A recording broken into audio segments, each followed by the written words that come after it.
안녕하세요, 여러분. 오늘의 강의 주제는 리셉터의 구조와 기능, 종합제 분석의 중요성, 그리고 이러한 분석을 바탕으로 한 신약 개발 전략입니다. 리셉터는 생명과학 연구에서 매우 중요한 요소로 다양한 질환과의 연관성 및 치료법 개발에 큰 영향을 미칩니다. 이번 강의를 통해 리셉터에 대한 심도 있는 이해를 도모하고 이를 바탕으로 한 구조 기반의 약물 설계 전략을 살펴보겠습니다. 먼저 리셉터의 구조와 기능입니다. 리셉터는 세포막 표면이나 세포 내에 존재하는 단백질로 외부의 화학적 신호나 자극을 인식하고 이에 따른 반응을 유도하는 역할을 합니다. 다양한 세포 신호 전달 경로에서 리셉터는 중추적인 역할을 수행하며 이를 통해 세포는 환경 변화에 적응하고 생리적 기능을 조절합니다. 리셉터의 구조적 다양성과 특성에 따라 세포의 반응도 달라질 수 있습니다.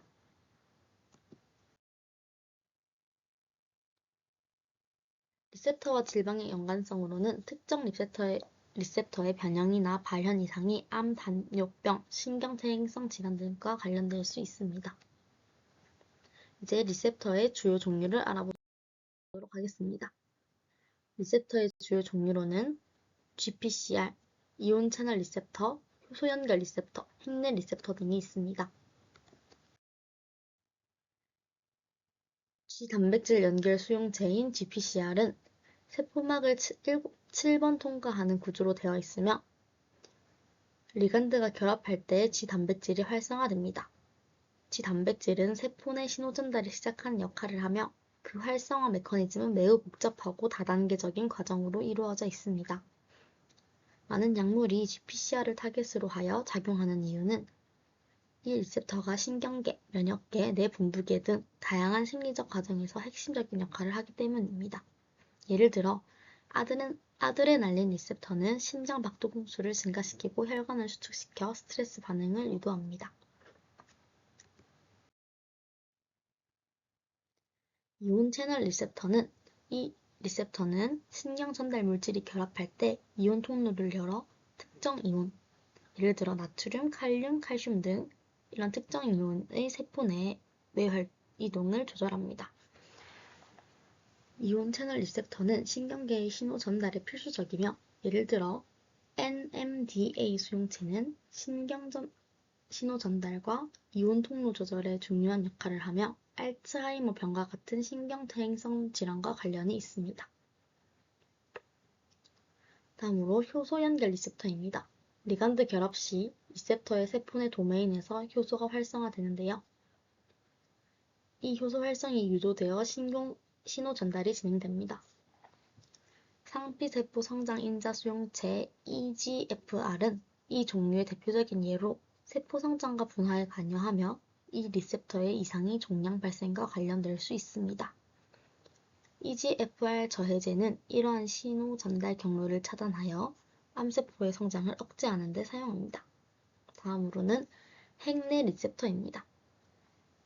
핵내 리셉터는 스테로이드 호르몬과 같은 소수성 리간드가 세포 내로 확산하여 핵내 리셉터에 결합합니다. 이들은 유전자 발현을 직접 조절하며 세포 분화, 성장, 대사 조절 등 다양한 생리적 기능에 관여합니다. 예를 들어 글루코코르티코이드 수용체는 항염증 작용을 유도하는 약물 타겟으로 이용됩니다. 리셉터의 구조적 이상이나 변형은 다양한 질환과 밀접하게 연결되어 있습니다. 예를 들어 특정 리셉터의 과발현은 암의 진행을 촉진할 수 있으며 리셉터의 결함은 당뇨병이나 신경퇴행성 질환과 같은 만성 질환과 연관될 수 있습니다. 따라서 리셉터의 구조적 특성을 이해하는 것은 질병의 병리학적 기전 파악과 치료법 개발의 중요한 단계입니다. 다음으로는 종합체 분서의 중요성에 대해 알아보겠습니다.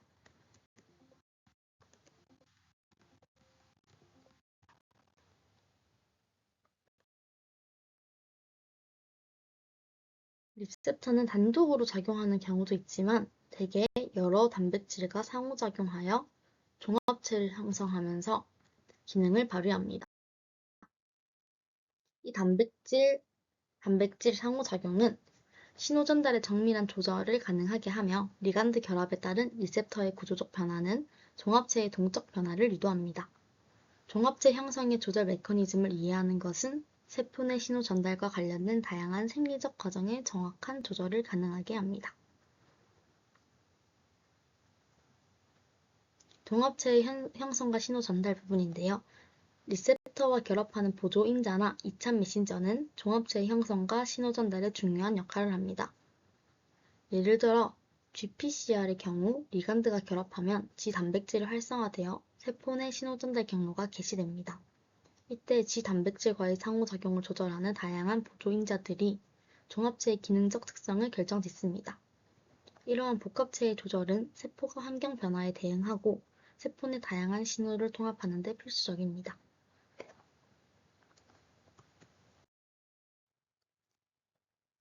리셉터 구조를 연구하는 데 사용되는 다양한 기술들을 소개하겠습니다. 리셉터와 종합체의 구조적 특성을 밝히기 위해 다양한 첨단 기술이 활용되며 각 기술마다 장단점이 있습니다. X선 결정학입니다. 고해상도의 단백질 구조를 제공할 수 있는 강력한 방법입니다. 이를 통해 단백질의 원자 수준 구조를 밝힐 수 있지만 결정화가 어려운 단백질이나 복잡한 종합체의 경우 제한이 있습니다. 대표적인 사용 예로는 효소 구조 연구가 있습니다. 크라이오 전자현미경입니다. 저온에서 단백질을 고정시켜 전자현미경으로 관찰하는 방법으로 최근 다이렉트 일렉트론 디텍터스의 도입으로 활성도가 크게 향상되었습니다. 크라이오-EM은 복잡한 단백질 복합체, 예를 들어 바이러스 입자나 세포막 단백질 구조의 분석에 유리합니다. 다음은 핵자기 공명 분광법 NMR입니다. 이는 용액 상태에서 단백질의 구조를 분석할 수 있는 것이 장점이며 특히 단백질의 동적 특성을 연구하는 데 유용합니다. 그러나 단점으로는 분자량이 큰 단백질의 경우 신호가 복잡해져서 한계가 있습니다. 기타 최신 기술로는 소각 X선 산란법인 있는데요. 이는 수소와 중수소 교환 질량 분석법이고요. HDX-MS는 최근에는 이러한 기술들이 복합 단백질의 구조적 특성과 상호작용 연구에 널리 활용되고 있습니다. 리셉터의 구조 분석은 신약 개발에 있어 매우 중요한 정보를 제공합니다. 구조 기반 약물 설계는 리셉터의 활성 부위를 타겟으로 하는 약물 개발을 가능하게 하며 이러한 약물들은 특정 리셉터의 활성을 조절하여 질병을 치료합니다. 예를 들어 상피세포 성장인자 수용체 EGFR을 타겟으로 하는 약물은 암세포의 성장 신호를 억제함으로써 항암 효과를 나타냅니다.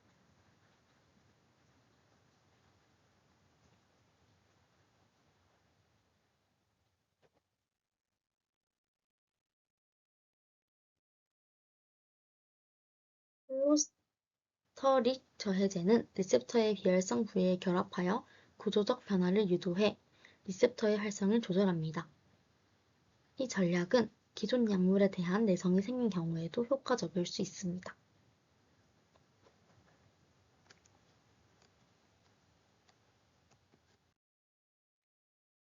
최신 연구의 동향과 기술 발전에 대해 보겠습니다.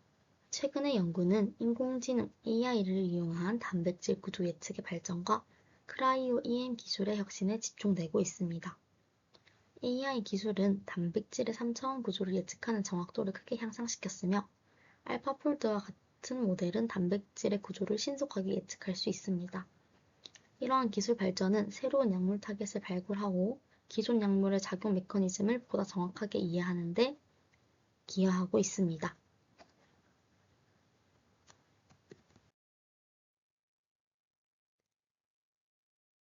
그리고 복합한 종합체의 동적 구조 분석은 여전히 해결해야 할 과제입니다.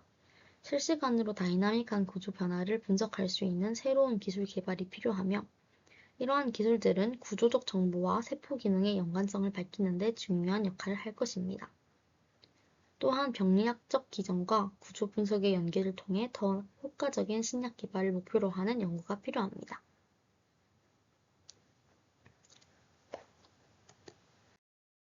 지금까지 리셉터의 구조와 기능, 종합체 분석의 중요성, 구조 분석 기술 및 이를 활용한 신약 개발 전략에 대해 살펴보았습니다.